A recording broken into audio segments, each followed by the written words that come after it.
I realized that my income wasn't the problem.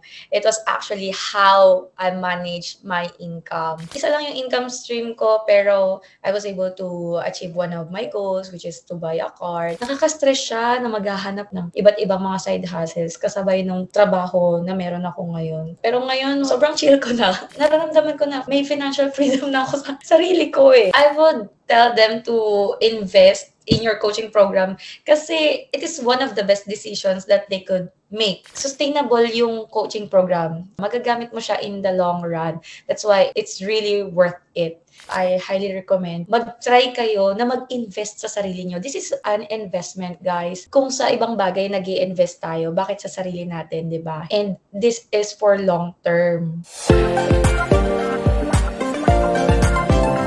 Welcome back to my YouTube channel, and get ready for another inspiring story that I will bring in because I have an amazing client who is G here with us, and she is someone who finally purchased her own car and started a business because of how I helped her in shifting her mindset around not earning enough as a teacher and allocating her income properly. So she went from being pressured to have, I need to have a lot of side hustles, to now feeling confident with achieving her life milestones with one income stream at a time. So get ready to meet her, take some notes, and now with that, I'll introduce G. Introduce yourself. So, hi, Coach. Hi, everyone who are watching this. So, I am G.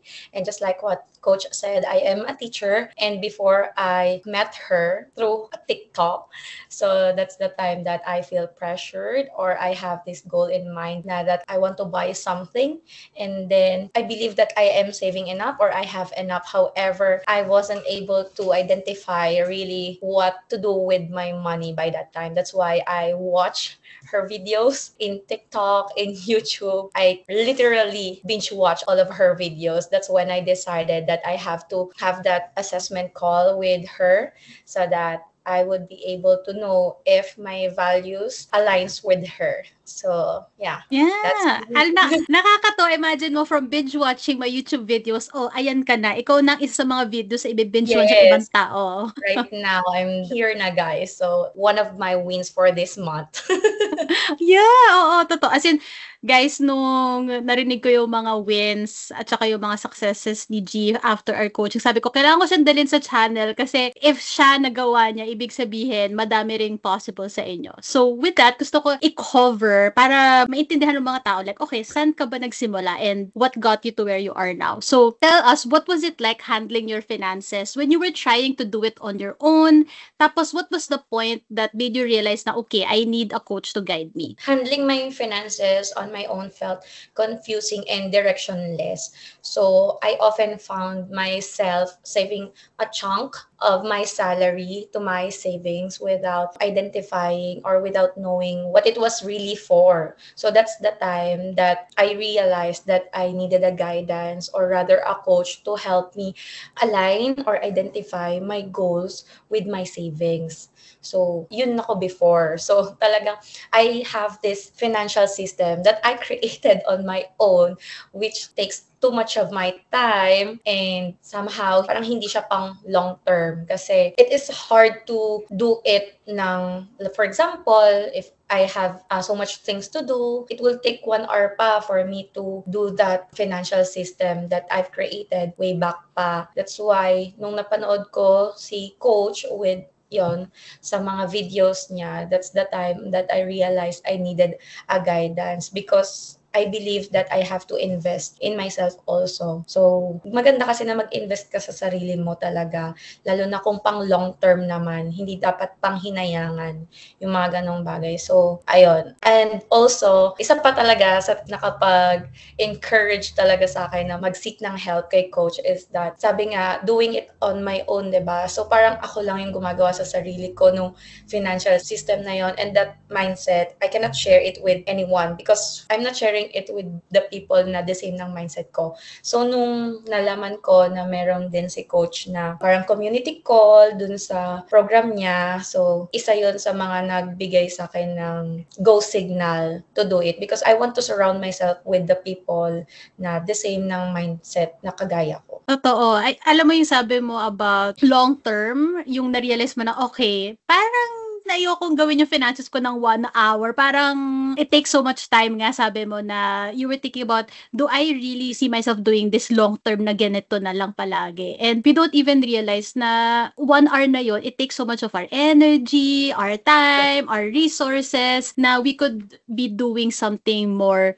productive or something na mas aligned sa buhay natin na mas exciting. Yun yung hindi natin nare-realize. Kaya sabi mo nga na if we want to see long-term growth, kailangan to invest in something na long-term din. And then about what you shared na how important it is to be surrounded by people na same mindset mo or in the same journey as you so that makita mo na, okay, hindi lang ako nag-iisa. May mga karamay ako. And so it's nakaka-encourage to keep going, to stay consistent with the right mindset. So speaking of yung mindset, nagsimula nga na, you know, what you struggled with when you came to me na parang, Coach, parang I'm not earning much, kailangan ko mag-side hustle in order to do this and do that. So tell us what goals became a reality for you when you were no longer stuck in the mindset of I'm not earning enough. When I shifted my mindset, I realized that my income wasn't the problem. It was actually how I managed my income. Through our coaching call, I was able to identify different goals, right? So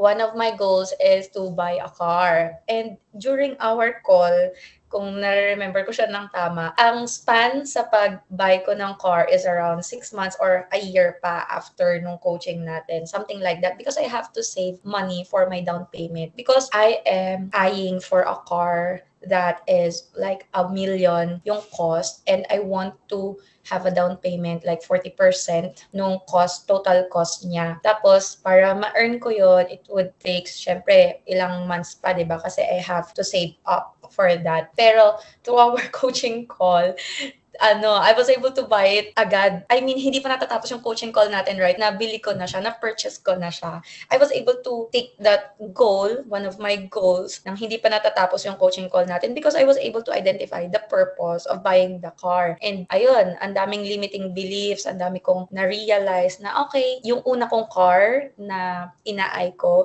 hindi naman pala yun lang yung option ko. Marami pa akong option and mas naging open ako sa mga option na yun nung na-identify ko na yung purpose. Bakit ko ba kailangan yung car? Ano ba yung mga non-negotiable ko o yung mga gusto kong characteristic nung car bago ko siya bilhin? And from there, from identifying my purpose, so that yun talaga yung pinaka nagbigay sa akin ng signal. Okay, na-identify ko na yung purpose, para saan ba siya?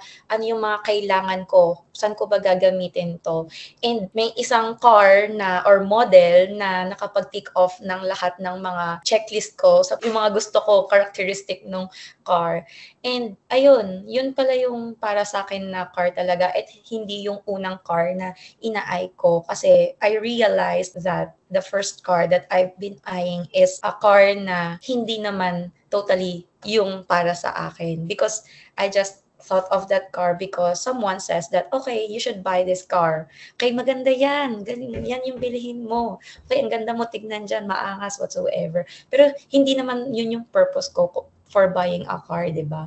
Kaya, ayun. So, nung na-realize ko lahat ng yun, natanggal ko lahat, na-eliminate ko lahat ng background noises, yung mga limiting belief, that's the time that I was able to buy my car. Kasi I already have enough saving and nakapag-down payment na ako and yung monthly niya is swak din sa lahat ng mga bagay na kinoconsider ko. Kasi before, sabi ko nga, feeling ko I'm not earning enough to buy that car because ang daming bagay na dapat i-consider in buying a car. For example, yung gas, yung toll, yung parking, yung maintenance, napakadaming financial responsibility when buying a car. And I thought that I won't be able to have enough money para masustain yung car na yun. So, yun yung paniniwala ko before. Pero dahil ayan, na-identify ko lahat ng limiting beliefs ko, natanggal ko siya lahat sa sarili ko. So, that's when I realized that I just have to allocate my salary or my earnings properly. And then, yun, I will be able to achieve my goal, which is to purchase the car. One of my goals, rather, to achieve that car. Yes, I really love the takeaway from that because we don't realize na oftentimes we think that we're not earning enough because we're distracted by a lot of background noise of like dapat ito yung bilhin mo or dapat meron ka na nito.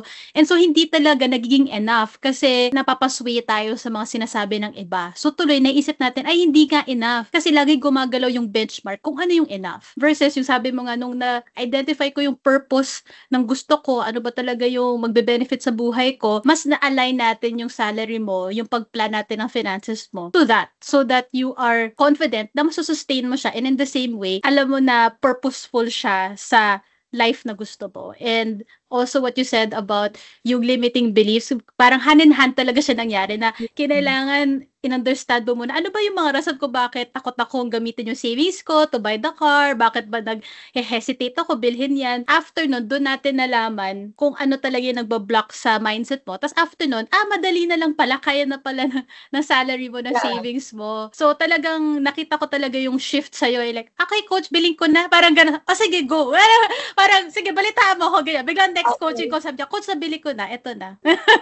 Kasi coach, 'di ba nag-ano tayo, parang hiniwa-hiwalay natin yung earnings, 'di ba? So parang ginawa natin, okay, ito yung gagastusin ko sa gas, ito yung gagastusin ko sa toll, na parang hindi made-deprive yung sarili ko sa Mm-mm. mga bagay na ginagawa ko na talaga. So kung tama ba siya na bilhin right now, so masusustain ko pa ba yung lifestyle na meron ako? Kasi sabi nga nila, 'di ba, when you buy a car, parang magkakaroon din ng upgrade sa buhay mo kasi napakadaming gastos, napakadaming temptations. However, we were able to identify, okay, ito lang yung budget ko for this, and then ito para sa iba, so on and Mhm. so forth. And then, yun, we were able to identify na, okay, enough naman pala siya. So, parang wala ka naman dapat ikatakot kasi sakto pa din. Magagawa mo pa rin yung gusto ko, magagawa mo pa rin yung gusto mo. So, parang, ayun yung naging key factor na for me, okay, it's about time. So, bakit ko pa patatagalin, 'di ba? Kung puwede ko na siyang ma-enjoy ngayon, so bakit ko pa patatagalin? I have enough naman pala. So, kailangan ko lang mag-stick dun sa proper allocation nung savings or nung salary ko nung na Exactly. Totoo. Alam mo yan yung, ito yung isa sa mga fulfilling things na experience ko as a coach na pag yung clients ko, yung something na pinag-iisipan nila for the longest time, for several months, they finally decide just after the coaching call na, okay, may decision na ako. Parang di na ako paralysis analysis, di na ako nag-hesitate, di na ako nagda-doubt. So, when you became confident about that decision, parang natuwa talaga ako for you. And now, nakikita mo talaga na, okay, it was the best decision because it came from me. Ako yung nag-decide na this is my purpose. And so, kaya ko siyang panindigan. Ganyan. So, nakita talaga natin how yung mindset and also yung financial planning, the strategy to do it, talagang naging combination siya that gave you that go signal. So, another thing is, in that process, what do you think are the biggest misconceptions around having one income stream that you learned from our coaching together? So, yung biggest misconception I had was one income stream wasn't enough to build wealth. Kasi hindi naman talaga ganon. Kasi isa lang yung income stream ko pero I was able to achieve one of my goals, which is to buy a car. Nasusustain ko yung lifestyle na meron ako. It's just how to allocate it properly, yung proper budgeting. And kapag nagawa mo yon, it will provide stability and growth. Kasi pag na-identify na natin yun, hindi tayo magiging stagnant. Nandun pa din yung growth eh. Kasi, ayan, one step at a time, nagiging disciplined ako. So, okay, dahil ito yung inallocate ko para sa, for example, sa dine out o kaya sa pagkain sa labas, ito lang yung dapat ko na gastusin. So, masasatisfy pa rin ako and hindi na hurt yung savings ko. Hindi ko siya magagastos kasi mayroon akong inalat for that. And kung patuloy ko yung nagagawin, magiging ano na siya, magiging routine ko na siya. So for me, there's growth pa din. And ayun, stability. Makakapag create siya ng stability. I love that. Growth and stability. Kasi yun yung kailangan nating ma-master na skill. And it starts with one income stream. Na-allocate ko ba properly yung one income stream ko para it will prepare me for more growth, more stability in the future. And so another thing na you came to me for nga is that you had savings pero parang wala akong clear purpose for it. And so that really made it hard for you to know na okay, ano bang gagawin ko dito? Parang nako-confuse or nasi-stress ka kung tama ba yung pag-allocate ng mga finances ko. So, what do you think made it a priority for you to work on that when it comes to struggling with having a purpose with your savings? And then, how has it impacted your financial decisions now that you've overcome that? So, nung na-overcome ko na yung pag-identify, or rather, na-overcome ko na yung mga background noises na yan, okay, sabi nila ganito, ganyan. Parang nagkaroon na ako ng confidence talaga. Yun talaga yung isa sa mga biggest takeaway ko sa mga coaching natin. Kasi nagkaroon ako ng confidence kasi now I know kung ano talaga yung gusto ko. So, nagkaroon ako ng direction at dahil meron na akong direction, okay, I can confidently say that, okay, I can buy this because I have enough savings for that or I have enough budget for that. So, kahit yung pagpunta sa mall, yung pagkain sa labas, parang hindi na ako, okay, ano ba? Di ba parang minsan kasi kapag wala kang proper mindset, okay, mapapaisip ka, nakamagkano na ba ako ngayon? Magkano yung nagagastos ko for this week? Baka wala nang matira sa akin. Di ba parang ganon? Tapos, at dahil doon, dahil ganun yung mga thinking ko before, parang, okay, kailangan ko ng maraming side hustle kasi ito yung gusto ko eh. Gusto kong kumain sa labas palagi, gusto kong mabili tong mga bagay na to. So, ibig parang ang nasa utak ko, kailangan kong magkaroon ng panibagong mga income stream. So, parang nakaka-stress siya na maghahanap ng iba't ibang mga side hustles kasabay nung trabaho na meron ako ngayon. Pero ngayon, wala.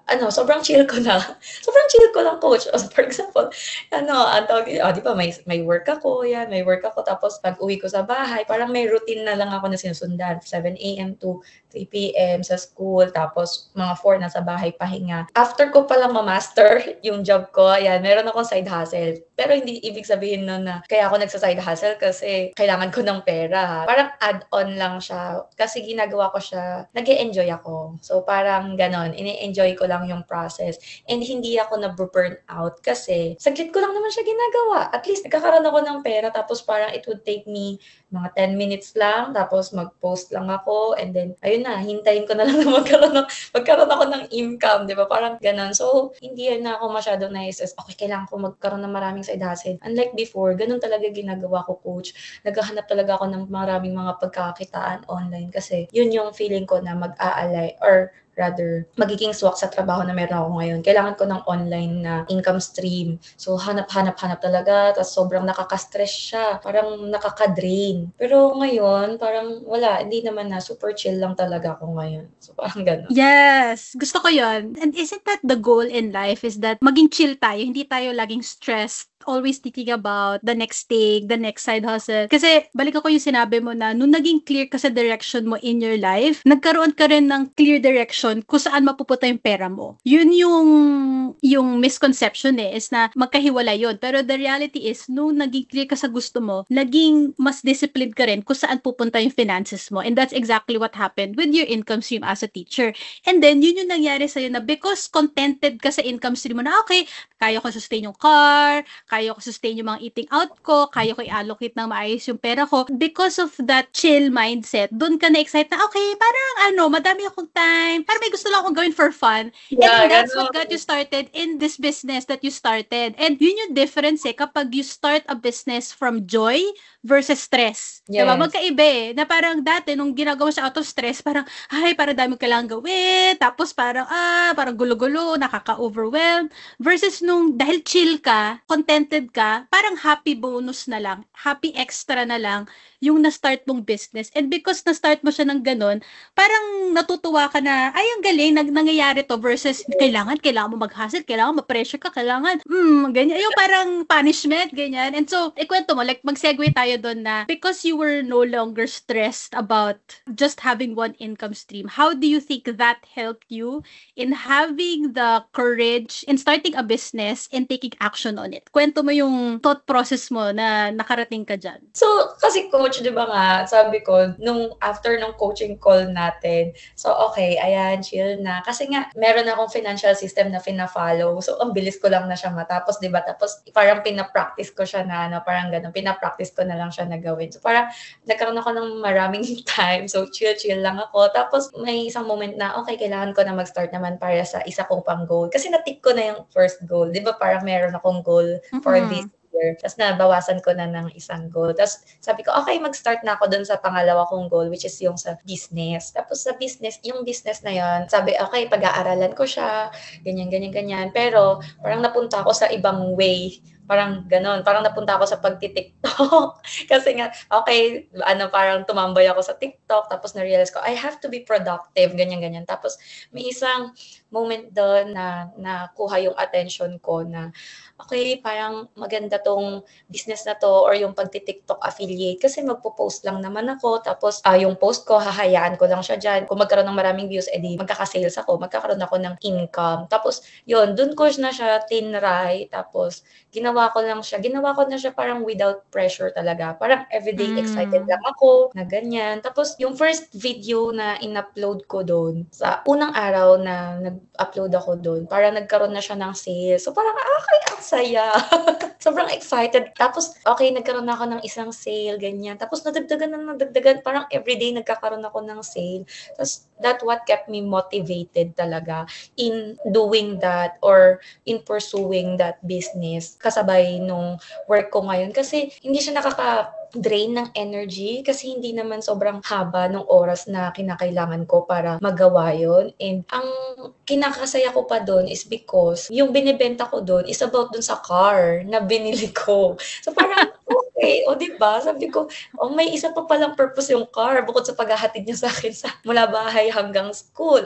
Yung ngayon, kumikita na siya. So, meron na siyang pang maintenance. Charot.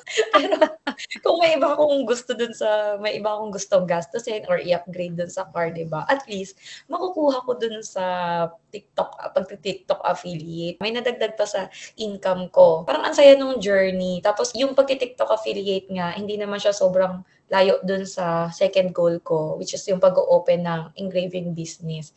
So, feeling ko lahat ng natutunan ko doon, ma-apply ko pa doon sa pag in-open ko na yung engraving business. Actually, hindi ko pa in-open yung pag-i-engrave ko. May nagtanong na sa akin, how much pag nagpa-engrave ako ganyan? Sabi ko, hindi pa ako nakakapag-quotation. Hindi ko pa alam kung paano yung proper markup, ganyan. Pero at least I'm getting there. Ayun lang, I'm so happy na unti-unti ko na na-achieve yung mga goals ko. Yes. Diba guys, diba nakaka-inspire na possible pala na makapag-start ng business na hindi mo pinipressure yung sarili mo, na hindi mo sinestress yung sarili mo na kailangan mo gawin. This is why I can't shut up about sharing na we need to set financial goals from purpose, not out of pressure. Because G is an example of that na nung naging contented siya sa income stream niya, parang naging happy bonus na lang na, pwede ko start to business. Tapos nung nagka-sales, ang galing. Rather than, kailangan magka-sales ka kung hindi, wala ka pa bayad ng kotse mo. Diba? Yung parang gano'n na, nakaka-drain talaga yun, sabi mo, diba? And so, yun talaga yung finocus namin then during the coaching that we had was that yung reason of G wanting to start a business was not from a place of I need a side hustle to pay off my bills. No, it was more of I want to start a business kasi nai-excite ako to do something of my own, to create something for myself. And when yung mindset natin ganon, mas na-excite tayo to do it. May excite tayo to post, may excite tayo to share. And truly, kapag magsa-start tayo ng business o magpo-post about the business na parang pressured, mararamdaman din ng mga tao na manonood dun na parang, desperate to, or like, kailangan ng pera nito, ganyan, diba? Versus like, you just wanna share out of excitement of really wanting to just talk about something that you care about. And so, kaya nakakatuwa yung journey mo from that na you are an example na when you learn how to allocate your one income stream properly and learn to be chill about it, all of a sudden, nagkakaroon ng growth in other areas. Parang naturally, nakikita mo yung mga opportunities kasi hindi hindi clouded yung utak mo sa stress, sa anxiety, sa pressure. Pag nawala yung mga yun, all of a sudden, teka, may mental bandwidth ako to do something I actually want to do and not forced or dreading to do. So, nakakatuwa. I'm so amazed talaga na. Guys, so follow nyo si G sa TikTok. Share mo nga, i-plug mo nga, Miss G17, tama ba? Yeah, Miss G.17. So, ayan. Ayan, ma-inspire kayo sa kanyang brand new car at ang kanyang TikTok affiliate sales. Journey, diba? yeah. And so, I wanna know, if you were to dig deeper, as a whole, in what way did it impact your life when you're no longer stressed about starting so many side hustles? Ang na-feel ko talaga is I feel empowered, yeah, instead of feeling stressful. So parang pag empowered ka kasi, okay, so ang dali na lang, parang naturally siya nagfo-flow, parang ganon. Naturally nagfo-flow yung mga bagay-bagay if you feel empowered with regards to your money mindset. Kasi our money mindset is the foundation of everything eh. Kasi, di ba, marami nagsasabi na, okay, ito yung goal ko. Before, ako, for example, ako talaga, before, ang goal ko is to have that financial freedom without knowing ano ba talaga yung financial freedom for me. Kasi ang dami sa internet, dinidiscuss nila yung financial freedom. So, kung ano yung dinidiscuss nila, parang yun yung ina-absorb ko na financial freedom, di ba? So, parang, okay, at least may goal ako, ma-achieve yung financial freedom na yon. So, ang ginagawa ko before, okay, magsisave ako ng ganitong amount, ang dami kong fina-follow na mga kung ano-ano or kung sino-sino na kung paano magsisave para ma-achieve to.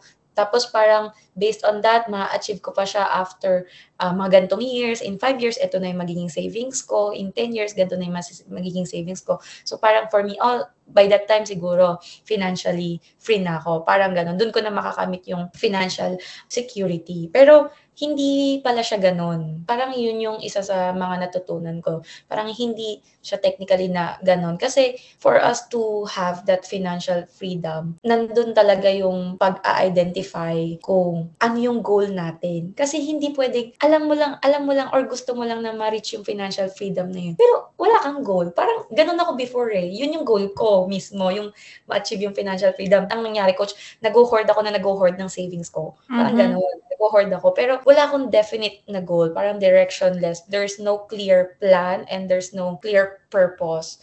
So, nung na-identify ko na okay, ito pala yung mga goal ko. So, dito ako papuntang path dapat. Na-feel ko na na-empowered na ako kasi alam ko na. So, ito na yung pupuntahan ko. And kaya parang wala na rin akong pakialam sa sasabihin ng ibang tao kasi meron na akong pina-follow eh. Yun nga, parang naging natural na lang siya in a way. So, ayun, tanggal stress, bawas stress talaga. Unlike before, lagi talaga iniisip ano pa kaya talaga pwede kong pagkakitaan? Kasi nga gusto kong yumaman. Kasi sino naman ayaw, di ba? Sabi ko, okay, gusto kong yumaman, gusto ko ma-reach yung financial freedom na yon, parang ganun. So, parang ganun yung iniisip ko before. Pero ngayon, parang nararamdaman ko na may financial freedom na ako sa sarili ko eh. O parang ganun. Kasi, okay, nagagawa ko na lahat ng gusto ko, na-achieve ko na yung goals ko one at a time. So, kailangan ko dumaan sa process. There's no shortcut talaga. So, ayun lang. Wala na yung stress na parang ganun. Yes! I love it. And truly, pag wala na yung stress, isn't that what financial freedom is? Na feeling mo hindi ka constantly worrying, thinking about money, earning money, am I earning enough? Should I be saving more? And yun nga yung sabi mo na, the misconception is kala natin, the more savings I have, the less stressed I'll be. Pero you are an example na parang hindi ganon. Parang just because ang dami mong sinesave, ang nangyari, naging hoarding siya, napapaisip ka tuloy, parang okay, so hanggang kailan ba to? Ano bang, para saan ba to? Ito Yeah. pagsisave ko. And so, tama yung na-mention mo nga na that we also like went through in the program na really identifying ano ba yung financial freedom sa'yo. Para, alam mo, sabi mo kanina, parang wala na akong pake sa iba, kung ano yung sinasabi nila. That's like real like freedom. That's real peace. Kasi yung parang hindi ka nadidistract sa sinasabi nila, focus ka lang sa gusto mo, focus ka lang, ano ba yung freedom para sa akin? Because yun yung hindi na pag-uusapan enough is that may iba't iba tayong version ng financial freedom. Kung ano yung sa'yo, iba sa iba sa kanino man, and that's what we need to have direction on para maging confident tayo kung saan mapupunta yung pera, saan ko ba gagamitin yung savings ko, magkano ba yung enough para sa savings ko. And so, it's just super amazing na sabi mo nga, from feeling stressful to now empowered ka to do what you want, to fund these goals that you have one by one. Literally, sabi niya, first, yung nabili mo yung kotse, tapos second, starting your business, and imagine mo, nagawa mo yun in like, within 4 months? 3 Oo, months? Or 3 something? months, 4 months, parang ganun. Diba parang gusto ko i-sink in mo lang yon na parang yun yung mga bagay na matagal mo nang iniisip, pero Yes. ngayon mo lang talaga na gawan ng Mm. actions. Tapos na-plan pa natin, parang next year ko pa, parang ngayong year ko pa lang siya dapat na-achieve. Pero like, na-achieve ko na siya agad. So parang, okay, ayun, na-achieve ko na siya agad, diba? So parang kapag clear ka na talaga and wala nang ibang makakano sa'yo, kundi yung sarili mo na you already know what you want, parang ganon. So mas madali na lang, mas madaling mag-decide. Yun talaga, mas madaling mag-decide kapag alam mo na kung ano yung purpose. Kaya parang ngayon, naging ano ko na yun naging parang laging nasa isip ko na yun, para for what purpose ba to? Para saan ba? So, ano bang makukuha ko sa mga ganitong bagay? Parang mas naka-help yun sa akin with my finances talaga. Yes, and truly, yun din yung gusto ko with my clients after the program is that I want all of my clients to walk away from the program knowing na I know what to do. Hindi ko kailangan mag-rely kay coach, sabihin mo sa akin, coach, ano ba? Dapat ko bang bilhin to? Dapat bang hindi? Hindi. Parang I know, I'm confident, I've given you the tools, the learnings, the prompts, the questions you can ask yourself so that sabi mo nga, maging purposeful ka with your financial decisions so that, eto, imagine mo na ngayon pa lang, nag-achieve mo na itong mga goals na to. Eventually, you're gonna have bigger goals. And it's the same thing. You're gonna go back to be like, okay, paano tayo ulit maging purposeful dito? Paano ba yung tamang way of my mindset around this? Ano ba yung tamang way of planning for this? I-allocate yung finances ko properly. And so, I really believe that this is just the beginning for you. And I also know that if someone is resonating with you, parang, ako yun, nag-hoard ako ng savings, pero parang nasi-stress lang ako lalo, kailangan ko ba mag-side hustle? So, what do you think you would tell that person who is considering in investing in my coaching program? I would tell them to invest in your coaching program kasi it is one of the best decisions that they could make for their financial future. Kasi kung kagaya ko sila na okay, gusto nila yung makamit yung financial freedom na yon and alone lang sila in this journey. So with the coaching program, you would help them, diba? As a coach, you will just assist us. It is still our decision kung anong gagawin namin sa buhay namin. With the coaching program, you will feel empowered and you will learn how to manage your money properly and you will have that mindset. Kasi it's so hard na baguhin ang mindset ng isang tao. But of course, with the help of a coach, with the guidance, magkakaroon kayo ng direction. Kagaya ng sinabi ko, kapag nagkaroon kayo ng direction, it would be easier for you. That's why I highly recommend mag-try kayo na mag-invest sa sarili nyo. This is an investment, guys. Kung sa ibang bagay nag-i-invest tayo, bakit sa sarili natin, di ba? Hindi tayo mag-invest. And this is for long term. Sustainable yung coaching program. Sustainable siya. Magagamit mo siya in the long run. That's why it's really worth it.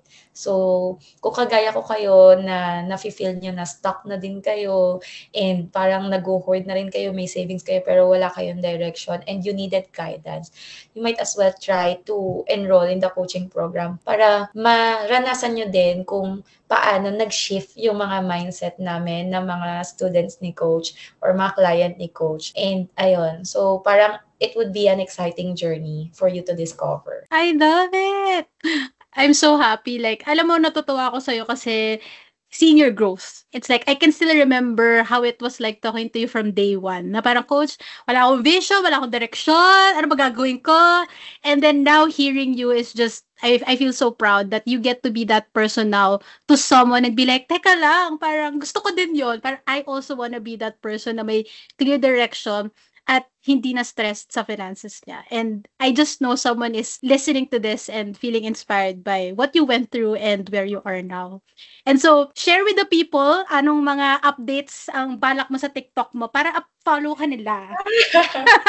Okay, so pag i-follow nyo ako sa TikTok ko, so maglalagay ako dun. Actually, naiisip ko na kung paano ko siya i-elevate. Nandun na ako sa point na yun kasi I was so excited with my TikTok journey. Oh my God. Kasi isa sa mga, what do you call this, parang ina-eye ko, pinapanood ko na din before na yung owner nung mismong product na ina-advertise ko. Napunta siya sa TikTok ko and then, oh my God, nag-comment siya and ayun, nilike niya lahat. So parang, oh my God, na-notice niya na ako. So So, ang dami niyang followers, tapos na-notice niya ako, sobrang small, affiliate pa lang ako, and nag-start pa ako. Wala pa akong 1 month, guys. So, in the future, parang feeling ko, kaya ko din mag-coach, charot.